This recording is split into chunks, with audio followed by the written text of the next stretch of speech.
Kasama na natin na ang isang political analyst at columnist. Kasama natin sa linya ng telepono si Ginoong Antonio Contreras. Magandang hapon po. Magandang hapon po.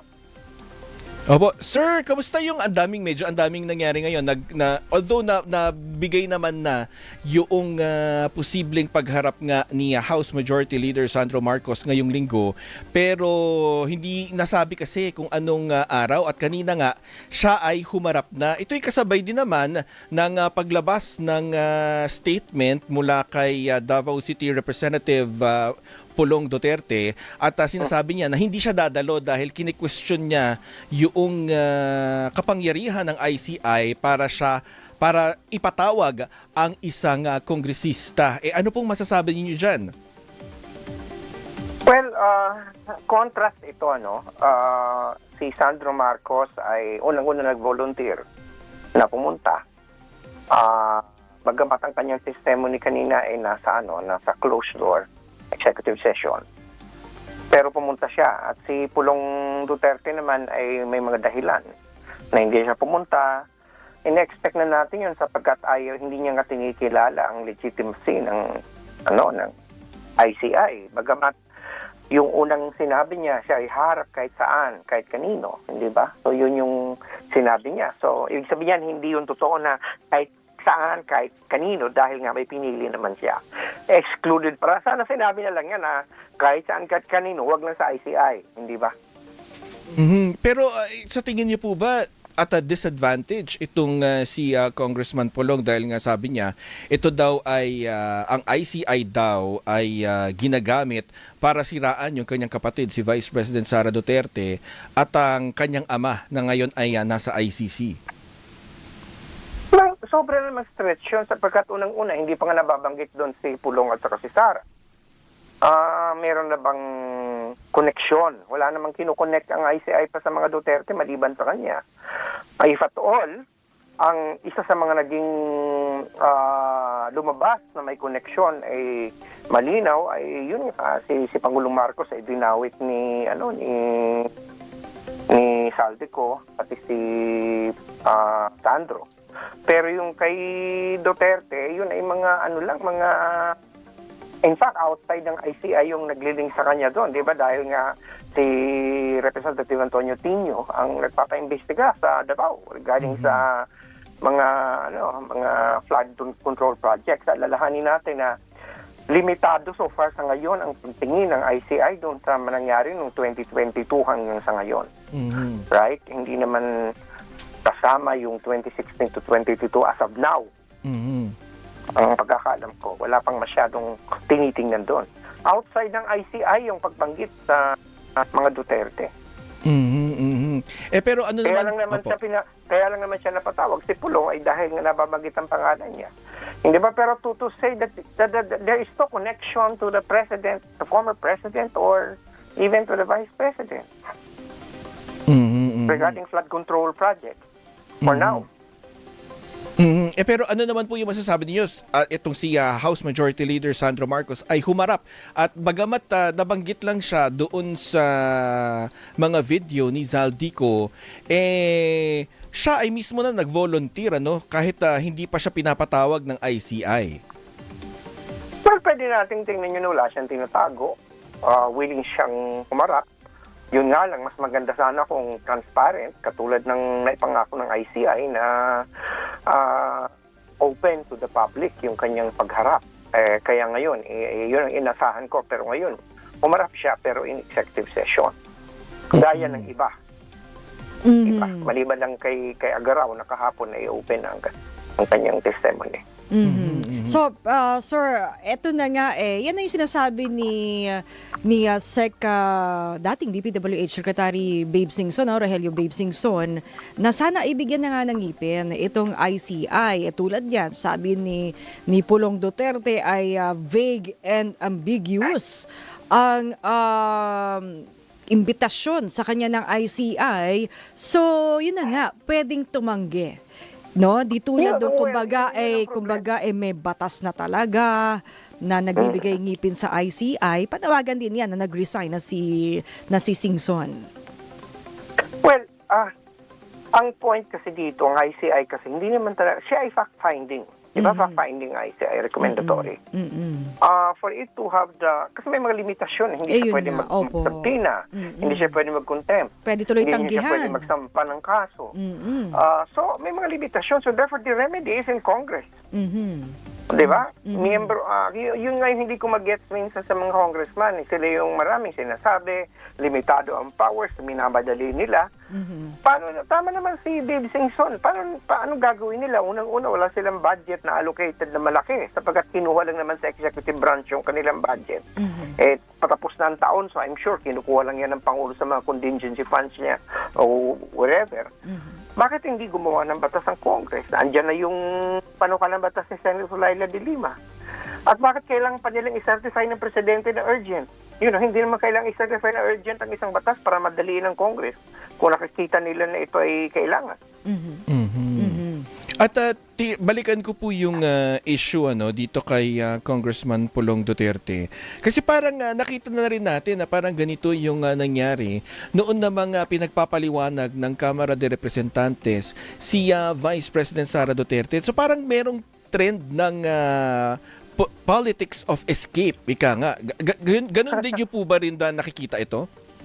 Alam mo, sa totoo lang, butit sinabi mo yan. Sa tingin ko, parang nasa DNA yata yun ng mga Duterte. Yung maanga sila, maghahamon sila, may sasabihin sila, pero pag naandun na, gagawa ng paraan para makagawa ng excuse. Mula sa kanyang tatay, maraming ginawang hamon, di ba? Napipirma siya sa kung ano ng waiver, etc. Tapos sabi, biglang, basta si Trillanes mauna. Okay, sampalin ko muna si Trillanes, di ba? Ganun ang reklamo ang ginawa niya. Ganon din naman si Sara Duterte. Ganon din naman si Pulong. Marami silang mga ganon na maanga. Pero pagdating na doon, sa andun na, hahanap ng dahilan. I don't know whether it's genetic. But it's palpable. Kasi parang ang tanong din naman, hindi naman pa sila sinasabing guilty na sila kagad. Ito'y pagbibigay din sa kanila ng pagkakataon para nga rin ipagtanggol yung kanilang sarili. Exactly. At it's a fact-finding thing. So wala ka naman tinatago. Ba't mo kailangang maging gano'n?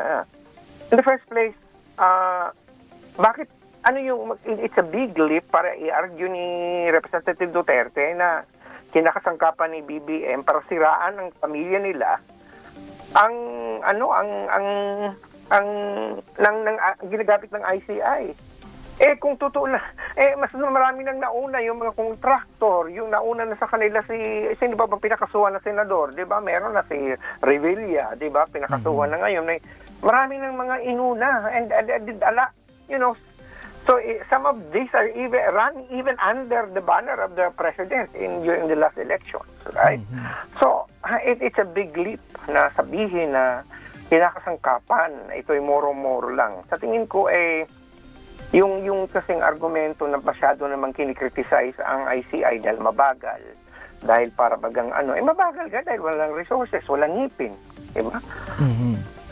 Pero sa tingin niyo po kaya haharap pa itong mga iba rin na pinapaharap dito sa ICI sa mga darating na araw? Baka rin naman kasi magbago yung isip nila. Baka gamitin din yung argumento na, teka lang, wala naman kayong, pwede naman tumanggi.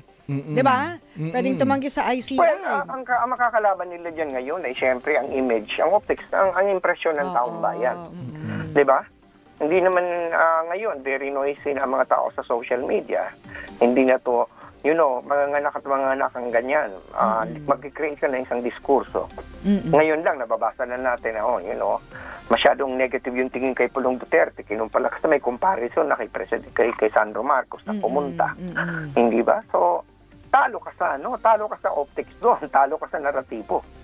So yun, maaaring pwede kang makalusot na hindi ka humarap, pero hindi ka makalusot sa mapanuring mata ng press at ng taong bayan. Ito po kayang pagharap ni Congressman Sandro Marcos.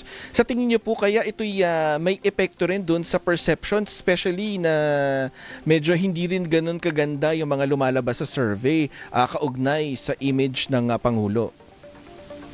Well, yun yung surveys, expected naman talaga yun na bababa ang ratings.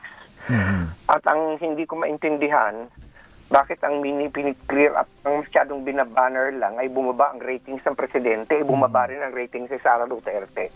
Di ba, nagkataon lang na mas mataas ang number niya. Ba't hindi natin yun pag-usapan? Hindi ba na para bagang pinipinta ngayon si Marcos lang, si President lang bumaba, si Duterte, hindi.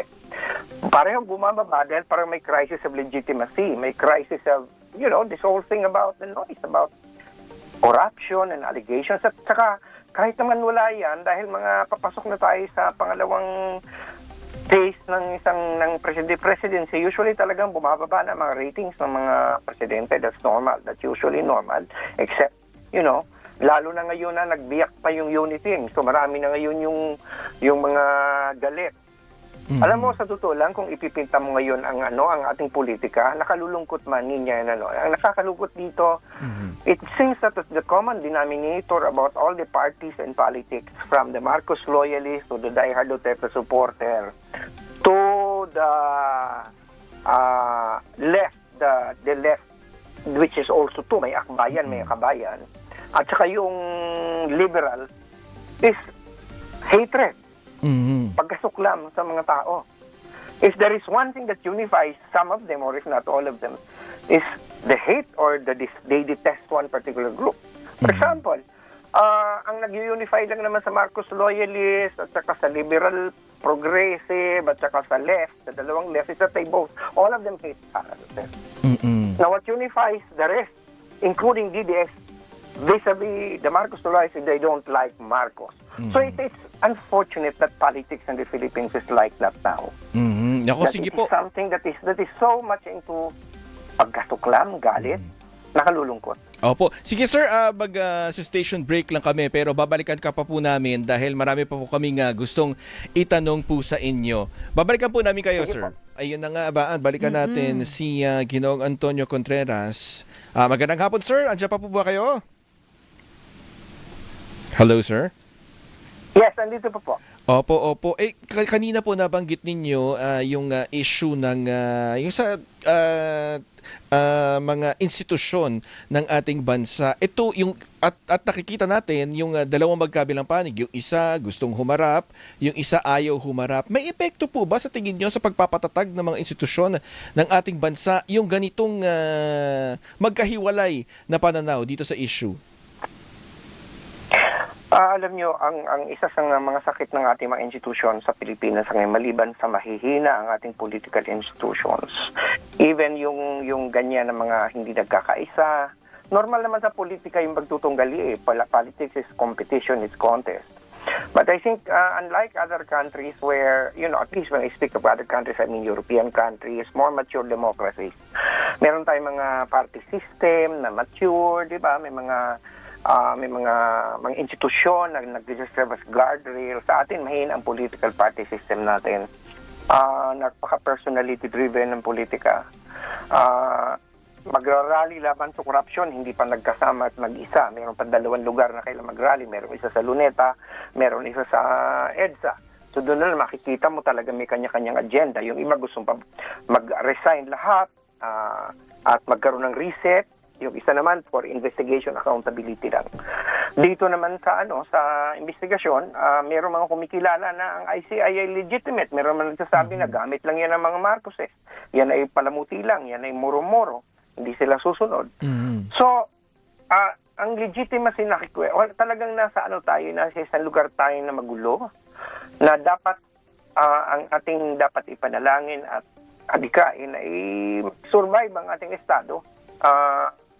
Kaya nga sa tingin ko kahit medyo hindi problematic ang role ng ating Pangulo. Hindi siya perfecto, marami siyang pagkukulang. At ang ganyang gobyerno, yung mga tao sa gobyerno, marami din ginagawang hindi katanggap-tanggap. Isang example na lang dyan, yung nagsabi na kaya ng 500 pesos ng Noche Buena. Diba? Galing yan sa gobyerno niya. Pero siguro kailangan natin na ipagdasal at tulungan, suportahan ng gobyerno kasi that is the only thing that can prevent us from collapsing. So, I think that is the thing that should be the prayer of everyone. I think that should also be the adhikain dapat yan ng marami na hindi pwedeng lagi na lang tayong ganito. Kaya tayo lagi tayong, sabi ng isang kaibigan ko, ang hirap mag-develop ng ating bansa na 21 bagyo ang tumatama sa atin. Pero at the same time, ang ating politika ganito na napakahina ng mga institusyon, watak-watak, may kanya-kanyang agenda. So, meron nga tayong kaliwa, left, progressive, parehati din naman, may akbayan, may makabayan. So, kita mo talaga, ang hirap mag-isa. Ang hirap magsama talaga, magkaisa. Siguro panghuling tanong ko na lang po. So, what's next po? Ano po sa tingin ninyo yung mangyayari at dapat mangyari? Concrete, para hindi naman masabi naman, sinasabi ko parang lutang, pambabain natin sa lupa. Unahin siguro ng Kongreso, mag-legislate na tungkol dyan sa ICI. In fact, sa tingin ko, hindi lang dapat nakafocus sa corruption sa flood control.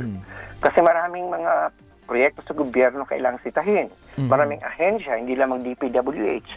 Andyan ang DNR, andyan ang DOH, andyan ang DepEd. Talagang kailangan ng linisin. Pero hindi natin siya pwedeng linisin sa pamamagitan ng revolusyon o pamamagitan ng pagpapalit, aggressive. Kailan palakasin natin ang ating institusyon ng gobyerno, ang paniniwala sa saligang batas na kaya ng gobyerno ito. So, concretely, kailangang magkaroon ng legislation sa ngayon, palakasin mo ng ICI habang tayo na andyan at saka na tayo magpalawak pa ng mga investigasyon. Kasi diyan lamang babalik ang tiwala ng bayan. Sige, Maan, baka may question ka pa?